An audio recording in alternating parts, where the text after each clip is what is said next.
सर्वधर्म स्थापकस्त्वं सर्वधर्म स्वरूपकः आचार्यन महाचार्य रामकृष्णाय ते नमः। जथाग्निर्दाहिका शक्ति रामकृष्णे स्थिता ह्य सर्वविद्वा स्वरूपान्तं स्वारदं प्रणमाम्यहम्। ओम परो तत्ते सदा लीनो रामकृष्णे समग्गया यो धर्म स्थापन रत वीरेशं तं नमाम्यहम्। कालिंदी फुल्लकमले माधवेन क्रीडारता ब्रह्मानंदम नमस्तुभ्यं सद्गुरु लोकनायका जोगानंद प्रेमानंद सन्निवये च पार्षदाः रामकृष्ण गत प्राणम सर्वांस्तां प्रणमाम्यहम्। ভগবানের অশেষ কৃপায় আপনারা শুনলেন যে আজকে অদ্ভুত একটি কাকতালীয় যোগে এখানে আসবার সৌভাগ্য হয়েছে। আর যে বিষয়টি নির্বাচিত হয়েছে সেই বিষয়টি বহুল আলোচিত। ভগবান শ্রীরামকৃষ্ণ দেবের বিখ্যাত বিখ্যাত উপদেশাবলীর মধ্যে যে কয়টি রয়েছে তার মধ্যে অন্যতম শিবজ্ঞানে জীব সেবা।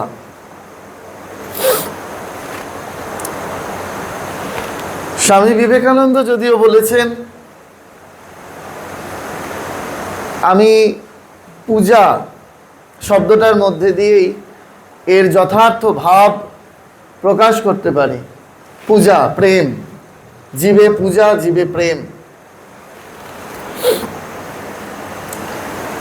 এখন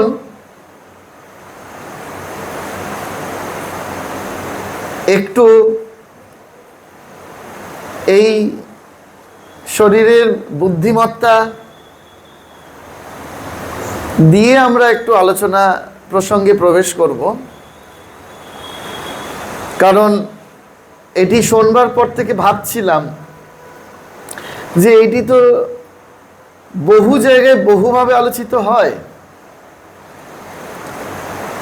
সেই আলোচনার প্রসঙ্গ বা তাৎপর্য, গুরুত্ব, উদ্দেশ্য এগুলি কি কি হতে পারে। আমরা এই কথাটির প্রেক্ষাপট হয়তো সবাই এখানে যারা উপস্থিত আছি জানি। কম বেশি সকলেই নিশ্চয়ই শ্রীরামকৃষ্ণ বিবেকানন্দ বেদান্ত সাহিত্য পড়েন, আমি ধরে নিচ্ছি পড়েন, নিশ্চয়ই পড়েন। জানেন যে এই শিবজ্ঞানে জীবসেবার যে কথাটি সৃষ্টি, তার যে প্রেক্ষাপট সেটি দক্ষিণেশ্বরে আমাদের সকলেরই পরিচিত সেই ঠাকুরের ঘরে বৈষ্ণব চরণ এসেছেন। ঠাকুর বৈষ্ণব শাস্ত্রের সার কথা শুনছেন। নামে রুচি, জীবে দয়া। যেই জীবে দয়া শব্দটি তার মুখ থেকে বেরিয়েছে, সঙ্গে সঙ্গে শ্রীরামকৃষ্ণদেব ওই মুহূর্তে তিনি বলে উঠছেন জীবে দয়া, জীবে দয়া। তুমি জীবে দয়া করবার কে? এই অবধি বললে তো একরকম, এরপরে যে শব্দটা ব্যবহার করেছেন ঠাকুর সেটা তো সাংঘাতিক। তুমি কীটাণুকীট, তুমি জীবে দয়া করবার কে? কীটাণুকীট, তুমি জীবে দয়া করবার কে? জীবে দয়া নয়, বলো জীবে সেবা। শিব জ্ঞানে জীব সেবা, এই হচ্ছে প্রেক্ষাপট। কিন্তু এটা যদি শুধুমাত্র নাটকীয় প্রেক্ষাপট বলতে হয় তাহলে এটা আমরা গ্রন্থ অধ্যয়ন করলে আমরা দেখতে পাবো শ্রীরামকৃষ্ণদেব যখন তিনি এই ধরার বুকে এসেছেন, ভৌমলীলা করছেন, সেই লীলা এক প্রকার সব পূর্ব কল্পিত, সব ঠিক করা রয়েছে, ডায়লগ ঠিক করা রয়েছে, সিচুয়েশন ঠিক করা রয়েছে, শুধু তারা এসে লীলা সংবরণ করছেন। কিন্তু এর একটা গভীর প্রেক্ষাপট আছে, সেটা একটু ভাবছিলাম গাড়িতে আস্তে আস্তেও। অন্যদিন অনেক কথা বলি, আজকে বলি নাই। ভাবছিলাম যে কি বলা যায়, কি করা যায়। ঠাকুরের গান শুনছিলাম আর ভাবছিলাম। এই গভীর প্রেক্ষাপটটা হচ্ছে এই, সেই সময়ে আমাদের হিন্দু ধর্মের যে 4 মার্গ রয়েছে, সেই 4 মার্গীর মধ্যে বিরাট দ্বন্দ্ব শুরু হয়েছিল। জ্ঞান মার্গী, ভক্তি মার্গী, কর্ম মার্গী, ধ্যান মার্গী।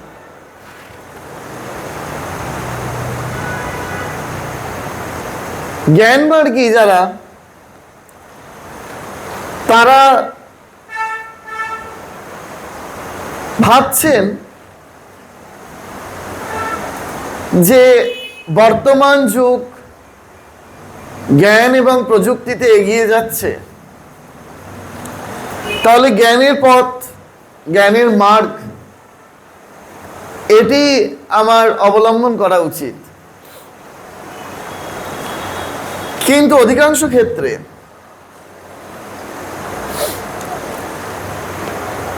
যখন তারা তাদের মেটেরিয়াল ওয়ার্ল্ডে এগিয়ে যেতে চাইছে, তখন তারা ওইটিকে অ্যাকসেপ্ট করছে, চর্চা করছে, গ্রহণ করছে। কিন্তু স্পিরিচুয়াল গ্রাউন্ডে যেই আসছে, সেই জ্ঞান মার্গী বা যারা জ্ঞান চর্চা করে, তারাও খোলকর্তাল নিয়ে বেশ হরিনাম করছে। আবার জ্ঞান মার্গীদের আরেকটা ভয় থাকতে পারে,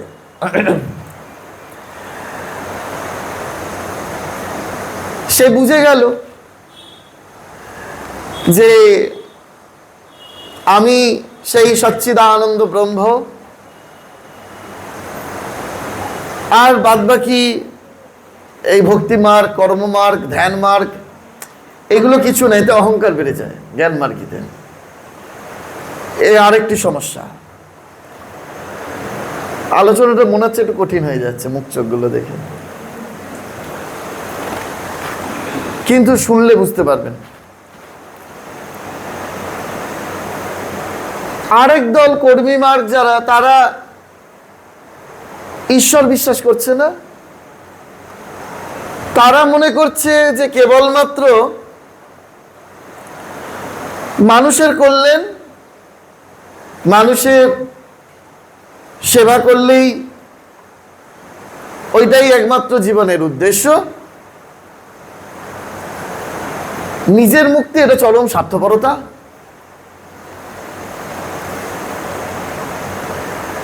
এইরূপ তারা মনে করছে।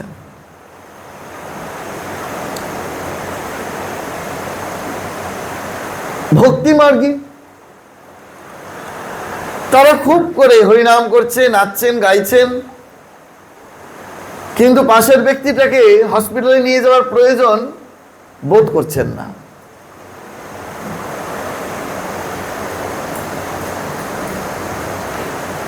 আর রইল পরে ধ্যান মার্গী, তারা তো এই লোকালয়ে সমাজে থাকবেনই না।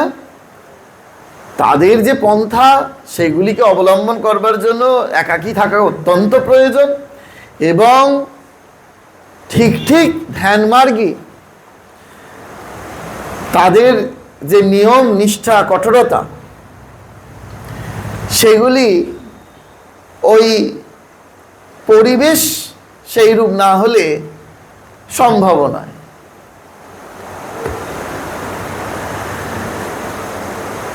এই কথা যখন দরজার বাইরে থেকে স্বামী বিবেকানন্দ শুনছেন, তিনি বলে উঠলেন, আবার এই বলাটা শুনছেন শরৎ মহারাজ, উত্তরকালের স্বামী শারদানন্দজি, আজ ঠাকুরের কথায় এক অদ্ভুত আলো পেলাম। ভগবান যদি দিন দেন, আমি ধনী দরিদ্র আপামর জনসাধারণের মাঝে এই কথা প্রচার করব। স্বামী বিবেকানন্দ বলে উঠলেন। তাহলে ঠাকুরের কথায় বিরাট আলো পেলেন। এই আলোটা কি? স্বামী শারদানন্দজি লিখছেন লীলা প্রসঙ্গে, ওই ঘরে অনেকেই উপস্থিত ছিলেন, কিন্তু নরেন ব্যতীত ঠাকুরের ওই কথার মর্ম কেহই অনুধাবন করিতে পারে নাই।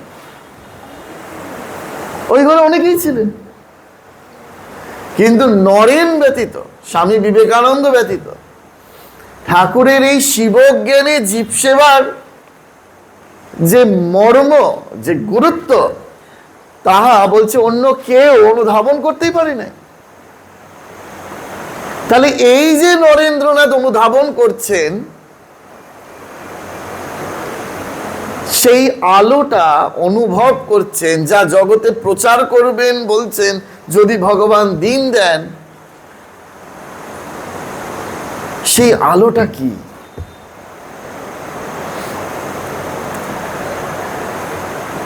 এই যে এত দ্বন্দ্ব চতুর্যোগের মধ্যে, চতুর্মার্গের মধ্যে, শ্রীরামকৃষ্ণ বিবেকানন্দ প্রেক্ষাপটে, শ্রীরামকৃষ্ণ বিবেকানন্দ যুগ প্রবর্তনে এই চারটে যোগের একেবারে একত্রীকরণ যদি হয়, সেটি হলো শিবজ্ঞানে জীব সেবা। কি করে সেটা একটু বলি, আর একটু গভীরে আমরা প্রবেশ করি।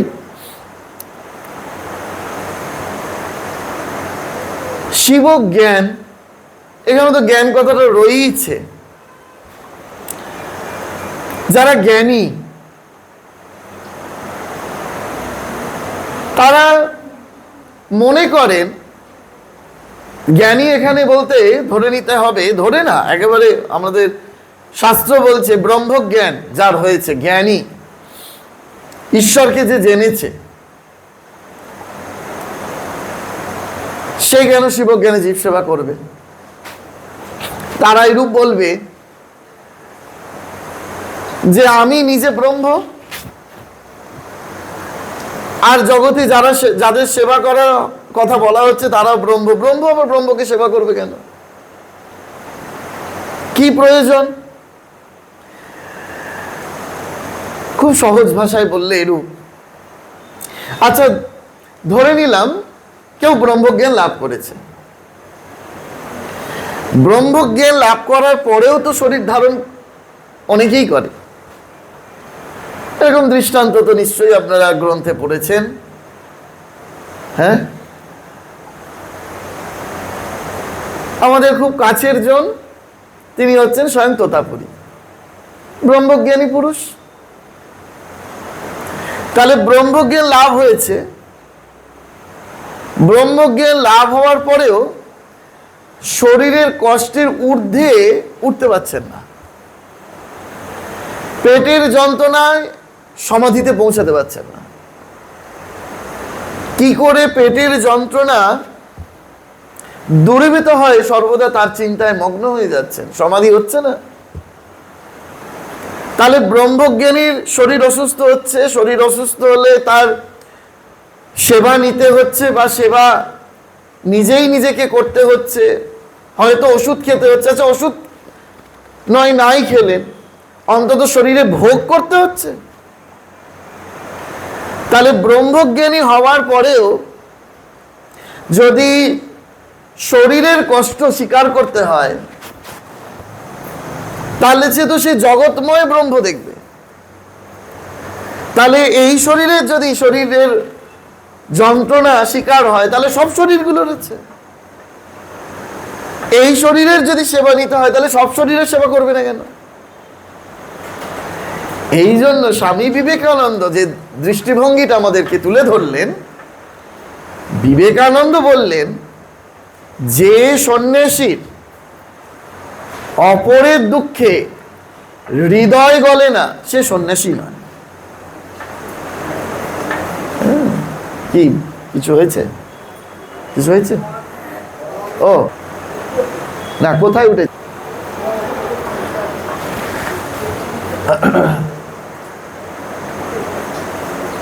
স্বামী বিবেকানন্দ এরূপ বললেন। বিবেকানন্দ আরেকটু পয়েন্ট আউট করেছেন, সেটা একটু শোনাই। বিবেকানন্দ বলছেন অদ্বৈত ভাবে সেবা। এই এক বিবেকানন্দের বিরাট দর্শন এখানে, যে তুমি যার সেবা করছো তাকে অদ্বৈত জ্ঞানে সেবা করতে হবে। সেই জন্য শ্রীরামকৃষ্ণদেব বলতে পারতেন জীব সেবা শিব জ্ঞানে। আবিধানিক অর্থ এতটুকু বদলাবে কি? এখানে সবাই আপনারা শিক্ষিত বুদ্ধিমান ব্যক্তিরাই অবস্থান করছেন, মানে বদলাবে? বদলাবে না। ঠাকুর বলতে পারতেন জীবে দয়া নয়, জীব সেবা শিব জ্ঞানে করা উচিত, বলতে পারতেন, বলেননি। ঠাকুর বলছেন শিব জ্ঞানে জীব সেবা। তুমি আগে শিব জ্ঞান করো।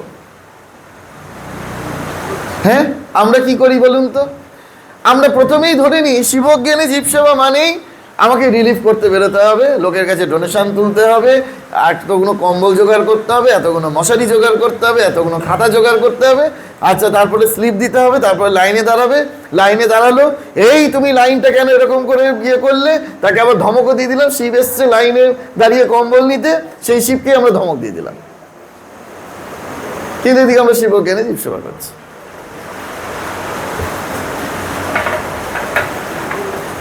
এই অদ্বৈত জ্ঞান যতক্ষণ না আমার হচ্ছে, শ্রীরামকৃষ্ণদেব আরেকটা খুব সুন্দর কথা বলেছেন।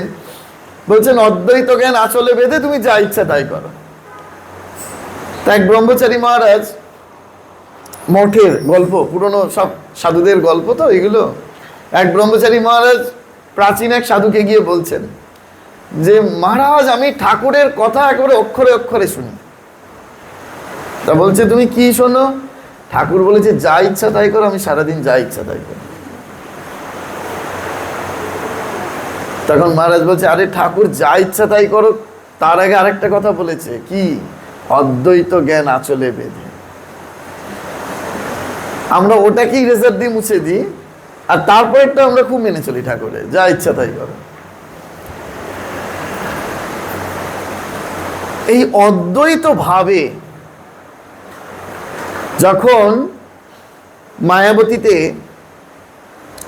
অদ্বৈত আশ্রম প্রতিষ্ঠা হলো, ঠাকুরের কোনো চিত্রপট বসছে না, মায়ের কাছে এসে কমপ্লেন জানানো হলো। মা এক কথায় বলছেন, কেন? তোমাদের গুরু অদ্বৈত, তোমাদের ভাব অদ্বৈত। এই যে প্রত্যেকে প্রতিষ্ঠা করছেন, আগে আমার ওই অদ্বৈত জ্ঞান, যে আমার যে কষ্টবোধ, সেই একই কষ্ট অপরজনের মধ্যে হচ্ছে, এই তার আগে সেবা হবে না। আচ্ছা, যারা খুব ভক্তি করছে, ধরে নিলাম পুজো আচ্ছা জপ ধ্যান নাম সংকীর্তন ইত্যাদি করছে, তারাও যদি শিবজ্ঞানী জীব সেবাকে আদর্শ করে, তারা মুক্তি লাভ করে যাবে। কেন? গীতায়, শ্রীমদ্ ভগবদ গীতায় ভগবান শ্রীকৃষ্ণ দ্বাদশ অধ্যায় বলছেন সর্বভূত হিতে রতা।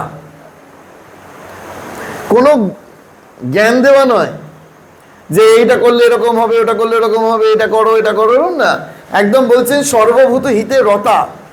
তোমাকে সকলের কল্যাণে নিজেকে রত হতে হবে, নিজেকে করতে হবে। কিন্তু যারা ভক্তি মার্গী তারা মনে করতে পারে যে এই যে জীব সেটা স্বতন্ত্র, ঈশ্বর তিনি স্বতন্ত্র, জীব কখনো ঈশ্বর হতে পারেন না। আমরা জীবকে ঈশ্বর বলে স্বীকার করব না, আমরা ঈশ্বরের সেবা করব, কিন্তু জীবের সেবা করব কেন? কিন্তু তারা মূর্খের মতো কথা বলবে। আমাদের শাস্ত্রে ভুরি ভুরি দৃষ্টান্ত আছে যে স্বয়ং চৈতন্য মহাপ্রভু বলছেন যত্র যত্র নেত্র পড়ে তত্র তত্র কৃষ্ণ স্ফুরে। তাহলে আমার যদি যে কোনো একজন ব্যক্তির প্রতি দৃষ্টি আরোপ হয় তাহলে তার মধ্যে তো ভগবান আছেন। আরেকটু প্রমাণ করি, শ্রীমদ্ ভগবদ গীতার 18 নম্বর অধ্যায় মোক্ষযোগে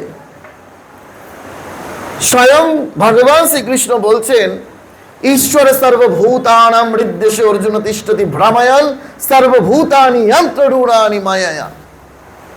ঈশ্বর সর্বভূতানাং, হে অর্জুন তুমি মন দিয়ে শোনো, ঈশ্বর সর্বভূতানাং হৃদ্দেশে অর্জুন তিষ্ঠতি। তিষ্ঠতি মানে অবস্থান করি, হৃদ্দেশে এই হৃদয়। বুঝতে পারছেন? তাহলে ভগবান স্বয়ং বলছেন আমি সকলের হৃদয়ে অবস্থান করি। তাহলে একজন ভক্তিমার্গী যদি মনে করে যে আমি এই জীবকে জীব দেখব না, এখানে যদি বলে রাখি, হ্যাঁ এই প্রসঙ্গে মনে হতে পারে যে একজন কৃষ্ণ ভক্ত সে শিবের ভক্ত নয়, তাই সে বলবে কেন আমি শিব কেন জীব সেবা করবো? আরে শিব এখানে কোনো ওই ব্রহ্মা বিষ্ণু মহেশ্বর শিব নয়, এটাকে বুঝতে হবে। শিব হচ্ছে এখানে অ্যাবসলিউটের প্রতীক। কেউ যদি কৃষ্ণ ভক্ত হয় সে বিষ্ণু জ্ঞানে সেবা করবে, কেউ যদি কালী ভক্ত হয় সে কালী জ্ঞানে বা ভগবতী জ্ঞানে সেবা করবে। এখানে শিব শব্দের অর্থ কিন্তু এই ত্রিশূলধারী শিব নয়। আর যদি কেউ শিবের উপাসক হয় সে শিব জ্ঞানে সেবা করবে। শিব হচ্ছে এখানে অ্যাবসলিউটের প্রতীক। এই হলো ভক্তি মার্গী।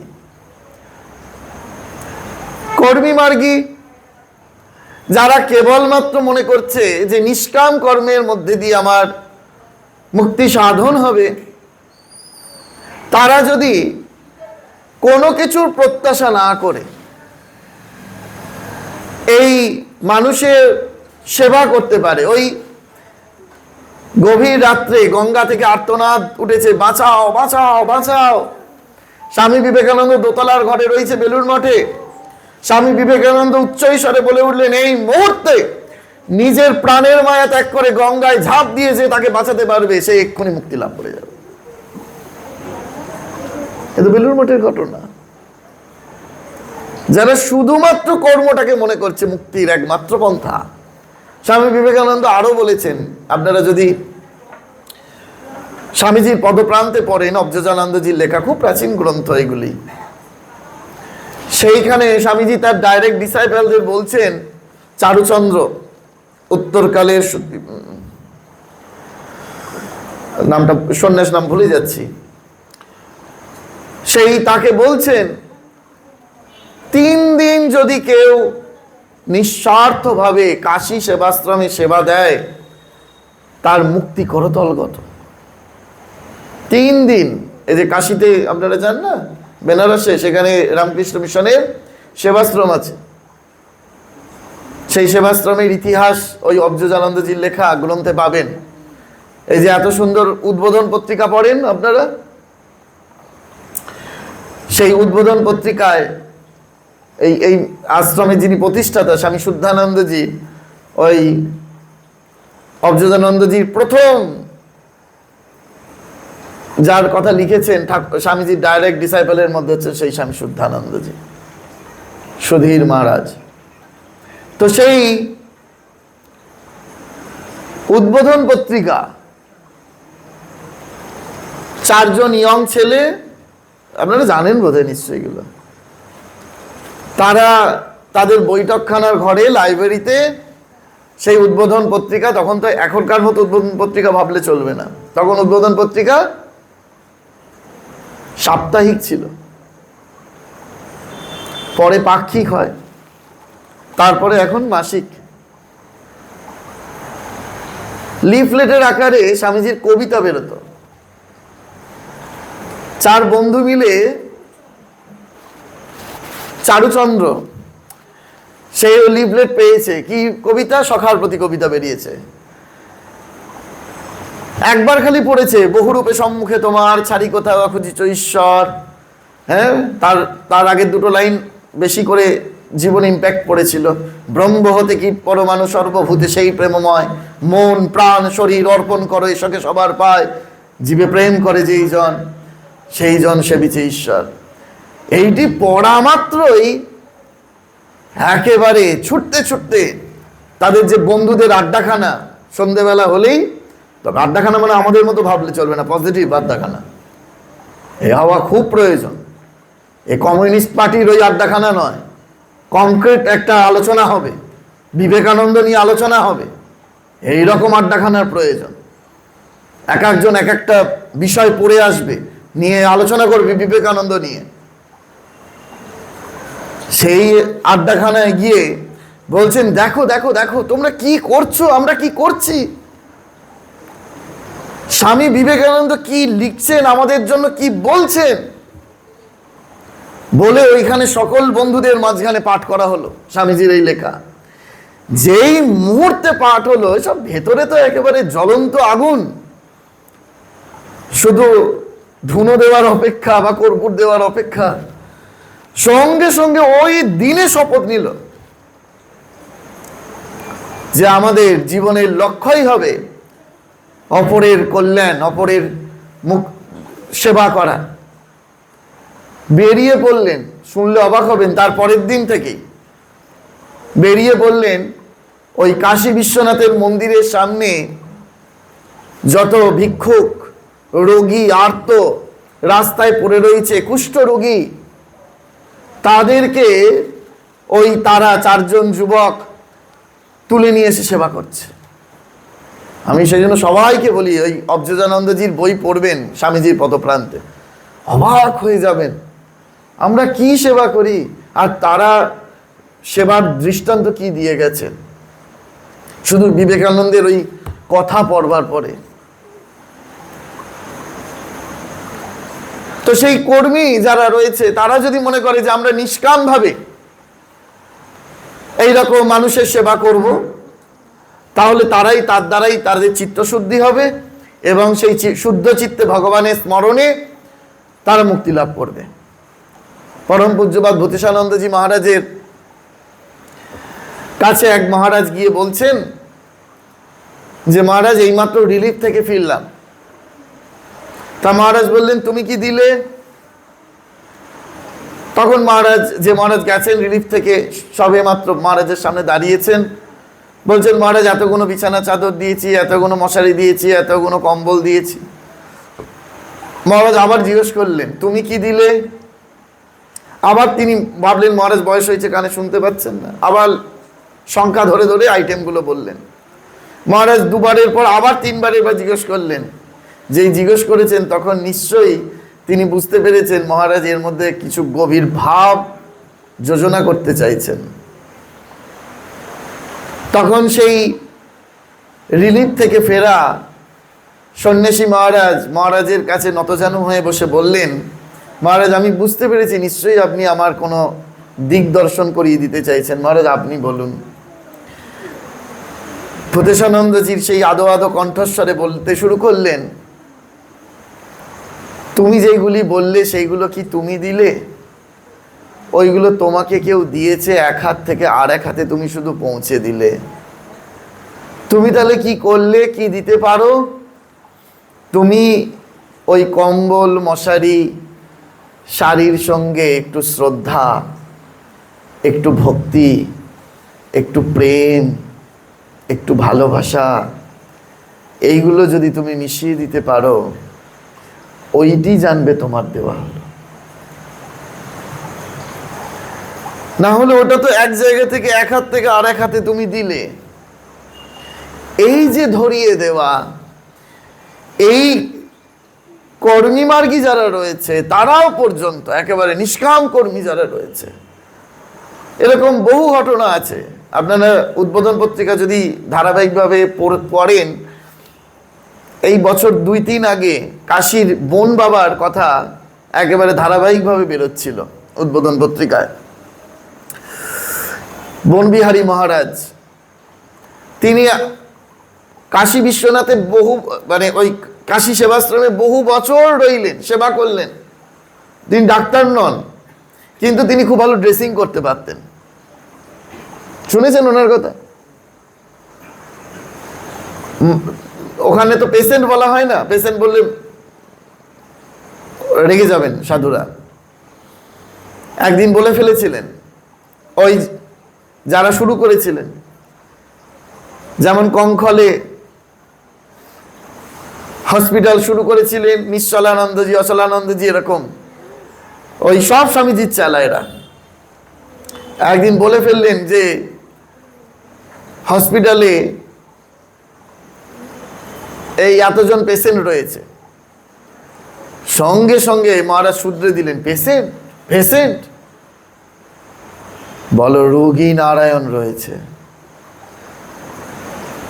এই দৃষ্টিভঙ্গিটা বদলে দিচ্ছে যে তুমি পেশেন্ট দেখলে পেশেন্ট দেখবে, আর তুমি যদি রোগী নারায়ণ দেখো। এই যে আমাদের এখান থেকে অনতি দূরে শিশুমঙ্গল হসপিটাল, রামকৃষ্ণ মিশন বর্তমান সেবা প্রতিষ্ঠান, সেই সেবা প্রতিষ্ঠানের একসময় সেক্রেটারি মহারাজ ছিলেন রামকৃষ্ণ মঠ ও রামকৃষ্ণ মিশনের চতুর্দশ সংঘাধ্যক্ষ মহারাজ পরম পূজ্যপাদ শ্রীমৎ স্বামী গহনানন্দজি মহারাজ।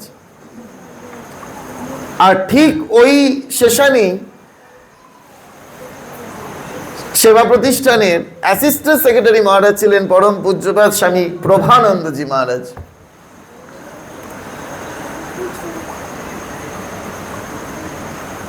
এক নবাগত ব্রহ্মচারী সেখানে গিয়েছে, দেখছেন গহনানন্দজি মহারাজ বিকেল হলেই তিনি ওয়ার্ডে ওয়ার্ডে সমস্ত রোগী নারায়ণদের কাছে যাচ্ছেন। ওয়ার্ড হয়ে গেল, নিয়ে সোজা ওনার রুমে গিয়ে জপের আসনে বসে জপ করতে শুরু করে দিলেন। নবাগত ব্রহ্মচারী, তিনি খুব আচার নিষ্ঠাবান।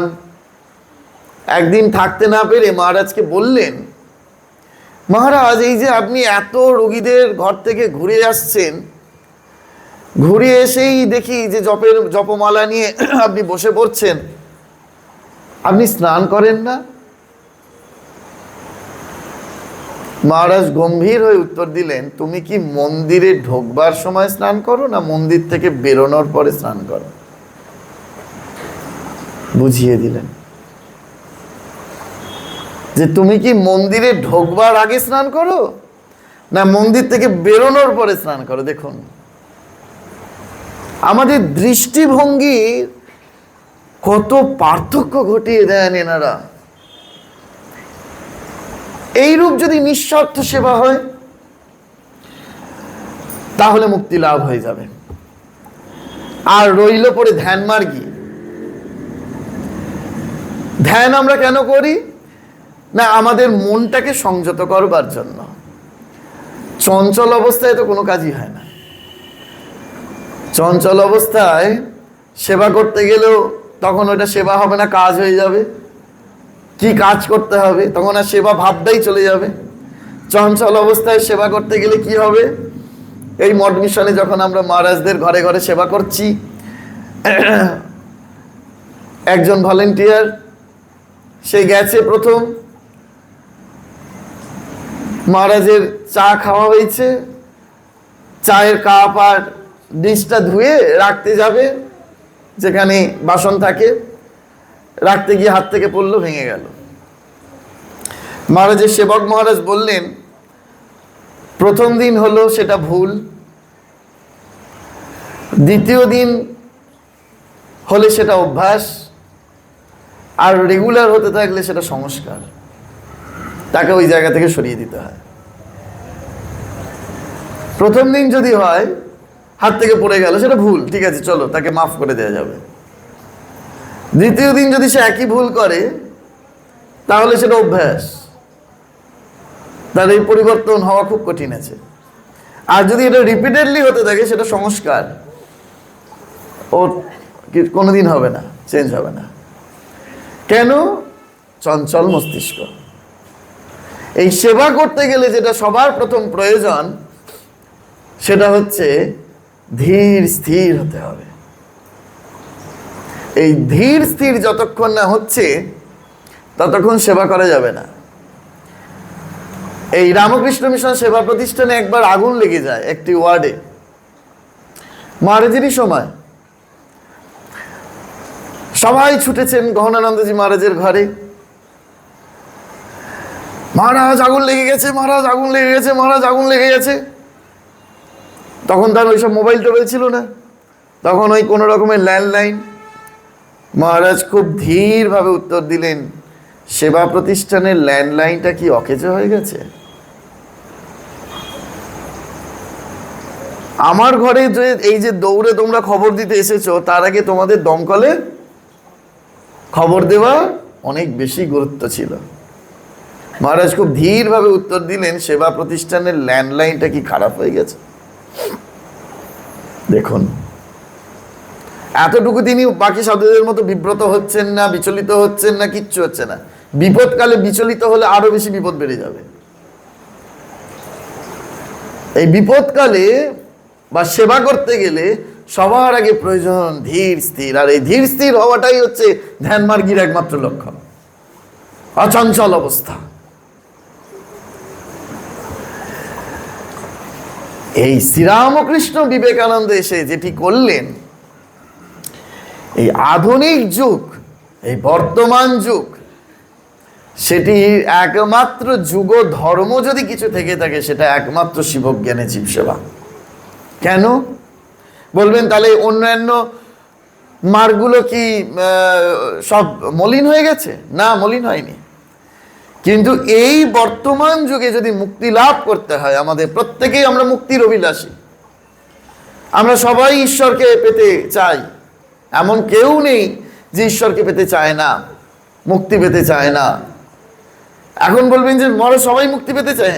এইখানে একটা প্রশ্নের উত্তর হচ্ছে এই, সে যখন নিজেকে বদ্ধ বলে মনে করবে, তখন সে মুক্তি পেতে চায়। কিন্তু সবাই, আমাদের সকলের স্বাভাবিক প্রবৃত্তি হচ্ছে মুক্তির দিকে যাত্রা। কিন্তু সে যতক্ষণ না মনে করছে আমি বদ্ধ আছি, সে ততক্ষণ মুক্ত হবার চেষ্টা করবে না। এখানে এখন আমাকে হাতটা দড়ি দিয়ে বেঁধে দেওয়া হয়েছে, তা যতক্ষণ আমার জল পিপাসা না পাচ্ছে, ততক্ষণ আমার হাত বেঁধে দিলই কি আর না দিলই কি। বা পিঠে একটা মশা কামড়াচ্ছে, তার আগে পর্যন্ত হাত বেঁধে দিলই কি আর না দিলই কি। আমার এই বদ্ধ অবস্থাটাকে তো অনুভব করতে হবে আগে, যে আমি বদ্ধ আছি, তখন তো মুক্ত হবার, ছাড়ানোর চেষ্টা করব আমরা। এই যুগের একমাত্র যুগ ধর্ম হচ্ছে এই সেবা ধর্ম, শিবজ্ঞানে জীব সেবা। কেন? এই শিবজ্ঞানে জীব সেবার মধ্যে 4টে যোগ একেবারে একত্রিত করা আছে। ঠাকুর সেই জন্য বললেন, তুই কীটাণুকীট জীব, জীবে দয়া, তুই জীবে দয়া করবার কে? বল শিবজ্ঞানে জীব সেবা। এখানে জ্ঞান, ভক্তি, কর্ম, ধ্যান, এই সমস্ত যোগ একসঙ্গে মার্চ করা রয়েছে, শিবজ্ঞানে জীব সেবা। সেই জন্য যদি কেউ ঠিক করে শিবজ্ঞানে জীব সেবা করতে পারে, সে তৎক্ষণাৎ তার ঈশ্বর প্রাপ্তি, ব্রহ্ম প্রাপ্তি হবে। যে যে অবস্থা থেকেই করুক না কেন। আরেকটি আলোচনার বিষয় রয়েছে, সেটি হচ্ছে আমরা সাধু সঙ্গ করছি, সেই সাধু সঙ্গ করবার যে ফল বা করবার যে প্রয়োজনীয়তা, সেটা আমাদের মনে রাখতে হবে যে আমরা সকলেই শ্রীরামকৃষ্ণ দেবের অনুগত শিষ্য। কারণ ঠাকুরই হচ্ছে আমাদের একমাত্র গুরু। আমাদের স্থূল গুরু ভিন্ন ভিন্ন হতে পারে, জানেন তো? হ্যাঁ, অমুক আনন্দ, তমুক আনন্দ, এই আনন্দ, সেই আনন্দ, যে কেউ হতে পারে। কিন্তু রামের গুরু, শ্যামের গুরু, যদুর গুরু, মধুর গুরু, সবার গুরু একই গুরু, বুঝলে তবে সাধন শুরু। বুঝতে পেরেছেন? সেই জন্য দেখবেন স্বামী বিবেকানন্দ কি করে গেলেন, খণ্ডন ভব বন্ধন যখন হয়, তার শেষে কি বলা হয় বলুন তো? জয় গুরু মহারাজ জি কি জয়। তাহলে এখন গুরু মহারাজ বলতে আমি ধরে নিলাম আমার গুরু মহারাজ যিনি আছেন তিনি, আপনি ধরে নেবেন আপনার যিনি দীক্ষা দিয়েছেন যে মহারাজ তিনি আপনার গুরু মহারাজ। বলছে না না না না, এরকম না। গুরু মহারাজ হচ্ছেন স্বয়ং শ্রীরামকৃষ্ণ। দেখবেন খণ্ডনের ভব শেষে হয় না, গুরু মহারাজ জি কি জয়। আমরা অন্য সময় যখন যাত্রা করি তখন গুরু মহারাজ জি কি জয় বলি না, আমরা রামকৃষ্ণদেব জয় বলি না। গুরু মহারাজ হচ্ছেন স্বয়ং শ্রীরামকৃষ্ণ। হ্যাঁ, তাহলে ঠাকুরের আমরা অনুগত শিষ্য। তো শিষ্যকতার অর্থ কি জানেন? যিনি শাসনকে স্বীকার করেন তিনি হচ্ছেন শিষ্য। কি বললাম? যিনি শাসনকে স্বীকার করেন, গুরু যা বলে দিয়েছেন তাই করতে হবে, এই যে বশ্যত স্বীকার করা, এর নাম হচ্ছে শিষ্য। তাহলে ঠাকুর আমাদের কি বলেছেন? বলছেন মাঝে মাঝে সাধু সঙ্গ। এই জন্য ত্রিদীপ বাবু যখন অ্যানাউন্সমেন্ট করলেন খুব সুন্দর করে এই মাঝে মাঝে শব্দটা ব্যবহার করেছেন, যে মাঝে মাঝে যখন আমরা এই রবিবাসরী অধিবেশন আয়োজন করি, হ্যাঁ এখন মনে হতে পারে তাহলে সাধুকে, what is the definition of sadhu? গীতার 2 নম্বর অধ্যায়ে 56 নম্বর মন্ত্রে সাধুর ডেফিনেশন বলে দেওয়া হয়েছে। দুঃখেষু অনুদ্বিগ্ন মনা, সুখেষু বিগত স্পৃহা, বিতরাগ ভয়ক্রোধা স্থিতধী মুনিরুচ্যতে। বাড়ি গিয়ে গীতা খুলে দেখবেন। সেই সাধু, সাধু মানে এরকম গেরুয়াধারী নয়, জটাজুটোধারী নয়, কুমণ্ডলধারী নয়, সে সাধু না। সাধু হচ্ছে সেই যার মন প্রাণ অন্তরাত্মা ঈশ্বরে গত হয়েছেন, সেই সাধু। ঠাকুর কথামৃতে বলেছেন যার মন প্রাণ অন্তরাত্মা ঈশ্বরে গত হয়েছেন।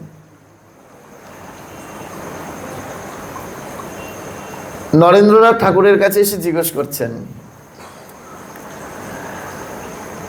সংসার কি ত্যাগ করতেই হবে? এই প্রশ্ন শুধু নরেন্দ্রনাথ করেনি, একাধিক লোক করেছে। আর একাধিকবার শ্রীরামকৃষ্ণদেব এর উত্তরটা বহুভাবে দিয়েছেন।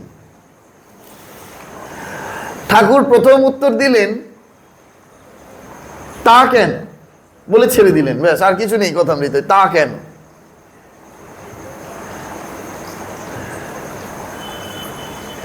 নরেন্দ্রনাথ আবার জিজ্ঞেস করছেন, এগুলো আমার মনে হয় ব্যক্তিগত ধারণা থেকে বলছি, যিনি সপ্তর্ষির এক ঋষি, তার এই প্রশ্ন করার মোটেই কোনো প্রয়োজন ছিল না। ওই যে বললাম তারা ভৌমলীলা করতে এসেছেন। এই আমার আপনার এই 2026-এ বসে সংশয় দূর করবার জন্য এই লীলাটা তারা করে গেছে। এটা আমার ব্যক্তিগত ধারণা। না হলে স্বয়ং ত্যাগীশ্বর, হ্যাঁ, জ্যোতিরাজ, যিনি জ্যোতি বানান জানেন তো, 29 জ তয়হস্যি ওখানে আছে। জ্যোতি মানে এই আলোর জ্যোতি না, বর্গের জয় জফলাকার তয়হস্যি না, 29 জ তয়হস্যি, জ্যোতি মানে সন্ন্যাসী। তাহলে নম শ্রী জ্যোতিরাজায় বলছি। তাহলে যিনি জ্যোতিরাজ, যিনি সন্ন্যাসীর রাজা, যিনি নরেন্দ্র, নরের মধ্যে যিনি ইন্দ্র, যিনি মানুষের রাজা, তার এই প্রশ্ন কোনো প্রয়োজন নেই। আবার নরেন্দ্রনাথ জিজ্ঞেস করছেন ঠাকুরকে, সংসার কি একেবারেই ত্যাগ করতে হবে? এইবার ঠাকুর একটা দারুণ উত্তর দিচ্ছেন। ঠাকুর বলছেন, যদি জগৎ সে ময় দেখে তাহলে কি আর অন্য কিছু দেখা যায়? বুঝতে পারছেন না? হ্যাঁ, ঠাকুর বলছেন জগৎ জুড়ে যদি সেময় দেখে, সেময় মানে সে গোটা জগৎটা ঈশ্বর দেখছে, তাহলে কি আর অন্য কিছু দেখা যায়? তাহলে কি তুমি ওই সংসার কোনটা, কোনটা সংসার ছাড়া তুমি কি কিছু বুঝতে পারবে না? কিছু বুঝতে পারবে না। তাহলে উদ্দেশ্য কি? উদ্দেশ্য হচ্ছে এই জগৎ সেময় দর্শন করা। সেটা কে করিয়ে দিতে পারে? বলছে এই সাধুর কাছে আনাগোনা করতে করতে করতে করতে আমাদের ওই অবস্থার প্রাপ্তি ঘটে। সেই জন্য পরম পূজ্যপাদ ভূতেশানন্দজি মহারাজ বলে গেছেন, সাধুরও সাধু সঙ্গের প্রয়োজন। বুঝতে পেরেছেন? আমাদেরও ছাড় নেই কিন্তু। বলছেন যারা সকল্ড সাধু হয়েছি, সেই সাধুরও সাধু সঙ্গের প্রয়োজন। হ্যাঁ, বেলুড় মঠে জানেন মঙ্কস কনফারেন্স হয়। আমরা তো সবাই জানি যে এই এত ভক্ত সম্মেলন হয়, ভক্ত সম্মেলনে সব ভক্তেরা গিয়ে একত্রিত হয়। সাধু সম্মেলন হয় জানেন প্রত্যেক বছর দুর্গাপুজোর পরে। না, যদিও প্রত্যেক বছর দুর্গাপুজোর পরে মঙ্কস কনফারেন্স হয় না, প্রত্যেক বছর দুর্গাপুজোর পরে হেড কনফারেন্স হয়। যে যত সেন্টার আছে সেই সেন্টারের সমস্ত যারা হেড, সেক্রেটারি বা প্রেসিডেন্ট, যাই অধ্যক্ষ আছেন, তারা একত্রিত হন। আর 3 বছর অন্তর মঙ্কস কনফারেন্স হয়। কেন? ওই এক জিনিস, সাধুরও সাধু সঙ্গের প্রয়োজন আছে। প্রত্যেক দিন নিয়ম আছে রামকৃষ্ণ মঠ মিশনে, এই যে ডিনার প্রসাদ পাওয়া হয়ে গেল, সমস্ত সাধুরা একত্রিত হবে, কোনো না কোনো গ্রন্থ তারা একসঙ্গে বসে পাঠ করবেই করবে।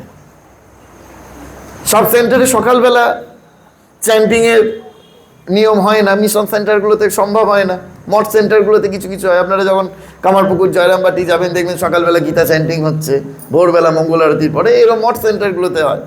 কিন্তু মিশন সেন্টারগুলোতে সম্ভব হয় না। কিন্তু রাত্রিবেলা সমস্ত সাধুরা একত্রিত হবে আফটার ডিনার প্রসাদ নিয়ে, গ্রন্থ অধ্যয়ন হবে, একজন সাধু পড়বে, বাকিরা সবাই বসে শুনবে, তারপরে যে যার ঘরে যাবে। এবার ঘরে গিয়েও নিস্তার নেই, আবার তাদের ব্যক্তিগত পাঠ রয়েছে, তাকে কি বলে? স্বাধ্যায়, অধ্যয়ন, স্বাধ্যায়। এইটা আমাদের খুব প্রয়োজন। যত আমরা গ্রন্থ পড়তে পারবো, সেই জন্য সাধু সঙ্গ মানে এই কেবলমাত্র সাধুর কাছে উপনীত হলেই সাধু সঙ্গ হলো এমনটা নয়। সেটা হলে তো খুবই ভালো, কিন্তু যদি বলছে মাস্টার মশাই যদি সৎ গ্রন্থ পড়া যায়, ধরুন আমরা সৎ গ্রন্থের মধ্যে কথামৃত পড়ছি, তাহলে কি ওটা আমরা সাধু সঙ্গ করছি না? 100 বার সাধু সঙ্গ করছি। কথামৃত পাঠটাও সাধু সঙ্গ। এইবার এই স্থূল সাধুর কাছে কেন যাওয়া?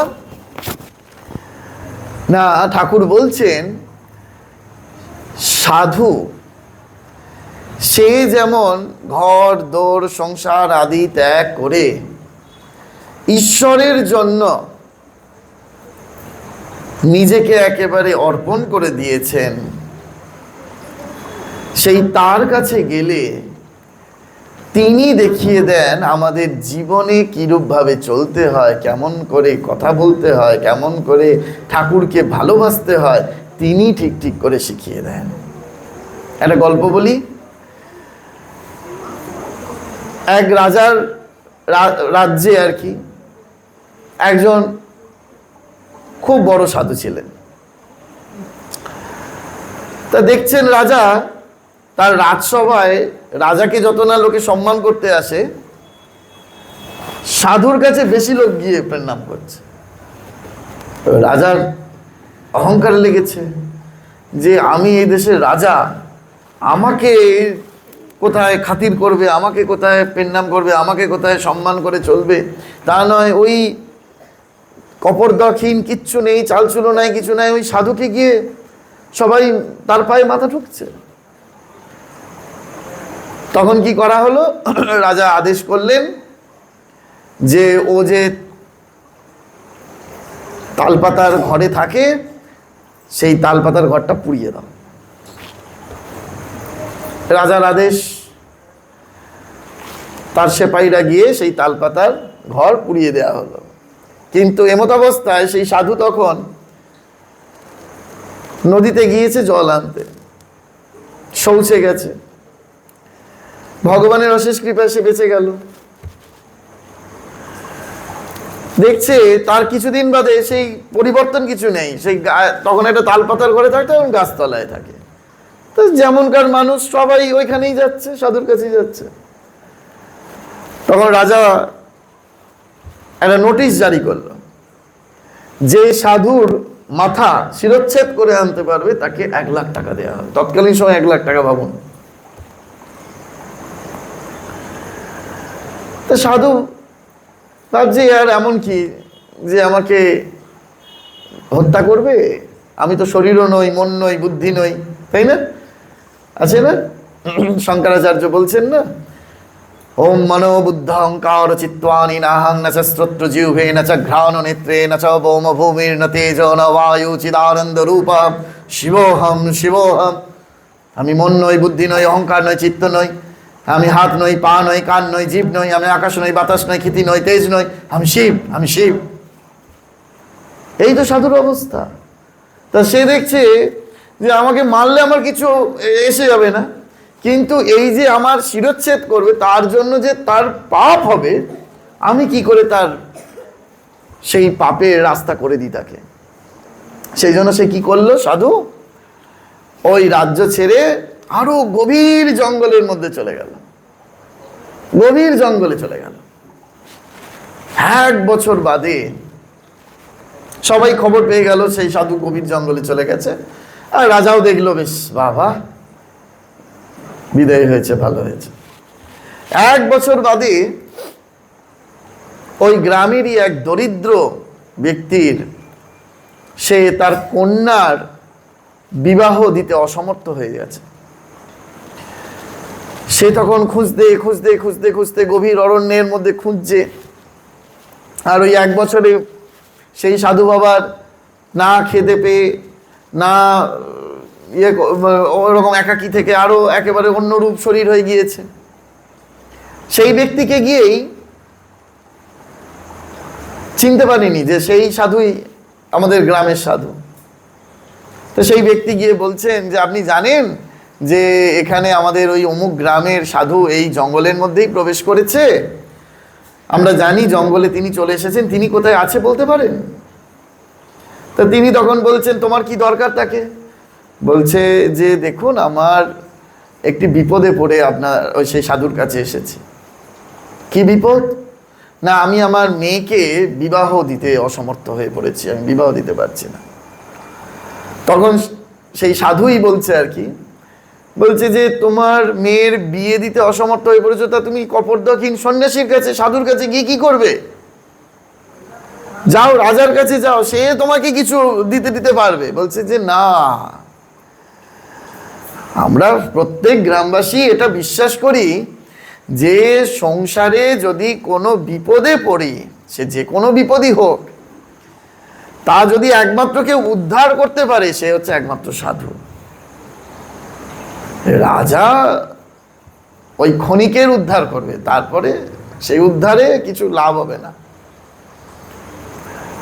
তখন দেখছে যে বাপরে, এত বিরাট ভক্ত, সত্যি সত্যি ভক্ত।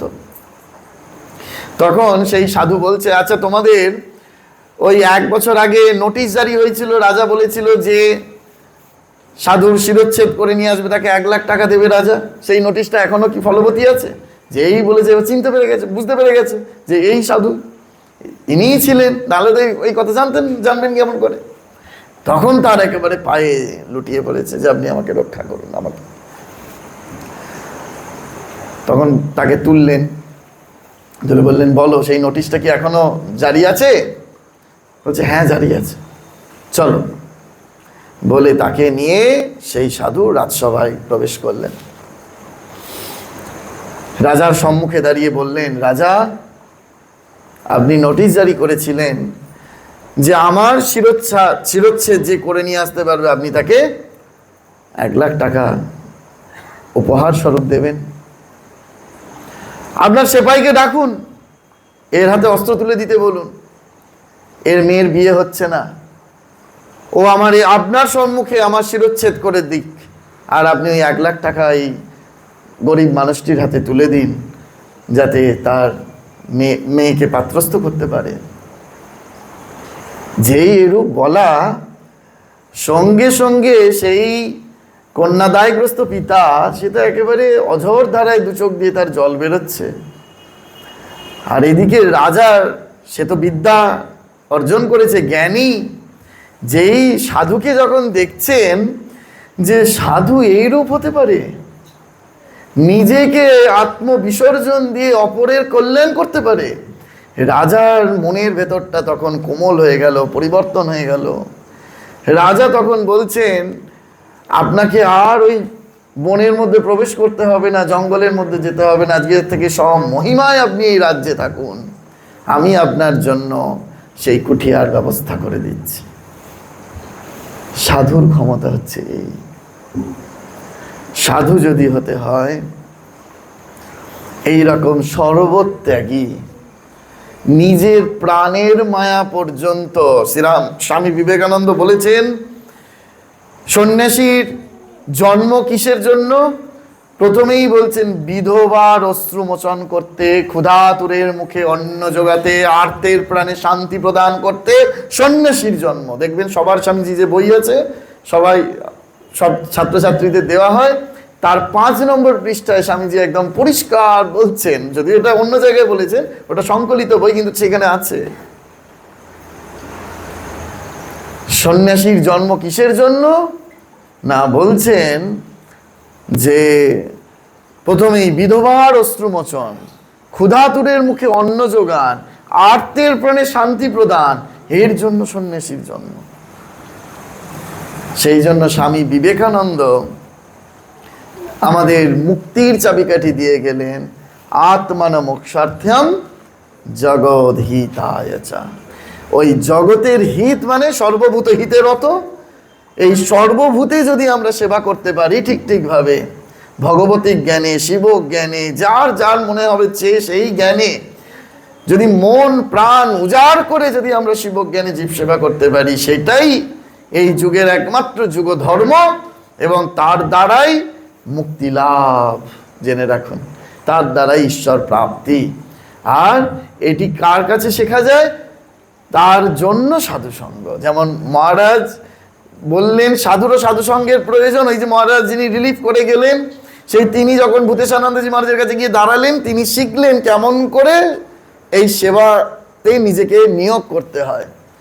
সেই জন্য হচ্ছে সাধুর কাছে গেলে সাধু বুঝিয়ে দেয় কেমন করে ঠাকুরকে ভালোবাসতে হয়, কেমন করে ঈশ্বর সাধনা করতে হয়, কেমন করে অপরকে আপন করে নিতে হয়। মায়ের কথা আমরা বুড়ি বুড়ি বলছি যে জগৎ পর নয় বাবা, জগৎ আপন, জগৎকে আপনার করে নিতে শেখো। হ্যাঁ, তার আগের লাইনেই বলছেন, মা কার শান্তি যদি চাও মা, কারো কোনো দোষ দেখো না, দোষ দেখবে নিজের। হ্যাঁ, এইটা বলেই মা থেমে যেতে পারতেন তো।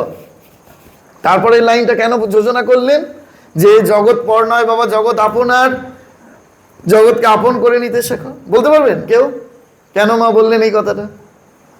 এইটার সাথে এইটার সম্পর্ক কি?